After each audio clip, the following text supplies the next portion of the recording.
we're seeing now, ladies and gentlemen, is a parade of Soviet-era vehicles.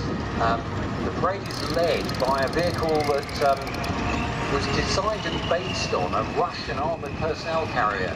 The Russians had a vehicle called BMP-1, and the Czechoslovakians had a license to copy it. They called it OT-90, and they put a different turret on it from the BMP-1 the Russians had. BMP-1 frightened the hell out of the West when it first appeared in the 1970s, because the original version not only had a 75mm gun on the top of it, but it could take a Saga missile, and that means it could take out a tank from quite a distance, out to about 3 kilometres. So suddenly what we just thought was an infantry personnel carrier became a major weapon in the war. Behind the OT-90 is a Russian-designed and Russian-built T-54 tank. Now, in actual fact, the one you're looking at is a bit of a cheat. It's a copy of the Russian T-54. It was made in China. The Chinese copies tended to be a little bit better built, and those of you who are really good at what you're looking at, you'll notice that the gun on that is actually a British gun. This was an export variant that was tidied up and put onto the marketplace in case all the countries that had bought the Type 69, or the Type 59 I should say, the copies of the Russian tank that the Chinese had made, you could come along to Britain and upgrade your tank by putting the British 105 gun on it. We repainted this vehicle. It actually used to be used as a bit of a demonstrator. We repainted it back with the Soviet colours. Now the vehicle following on behind that Type 69 is a BRDM-1 vehicle. Now BRDM-1 was the first version of the Russian reconnaissance vehicle. It came out way back in 1959. It was amphibious, which meant that of course you could cross rivers to see what was going on the other side. There's a commander in the front there. He's got the sights. He knows what he's looking at as he goes around the place.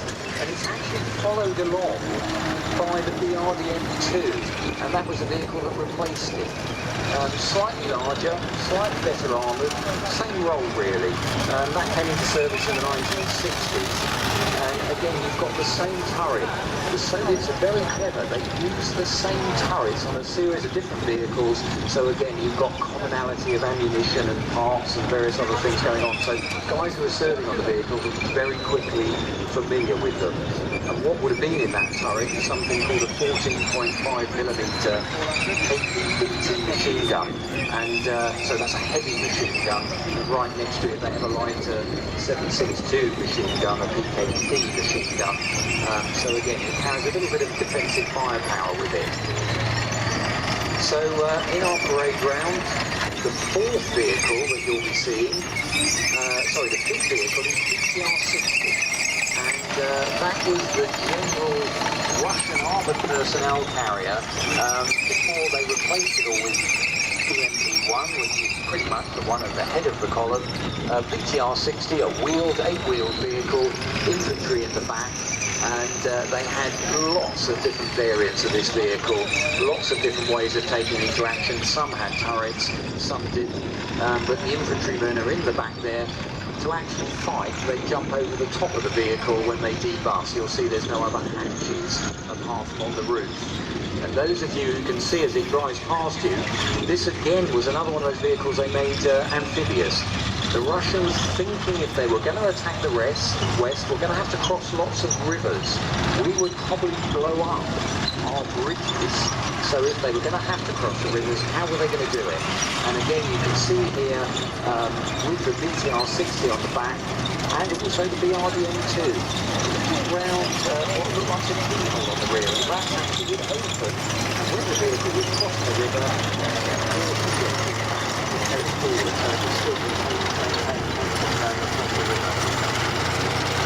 very large vehicle in the parade going round, whopping great good looking thing. That's a command vehicle. This one was technically called its ACRV IV-15. And again, it came out back in the 1970s. And really what you're looking at is a massive great command post on tracks. It was used as an artillery command And this particular one was captured off the Iraqis in the first Gulf War. It's still got all its radio equipment inside, and the British Army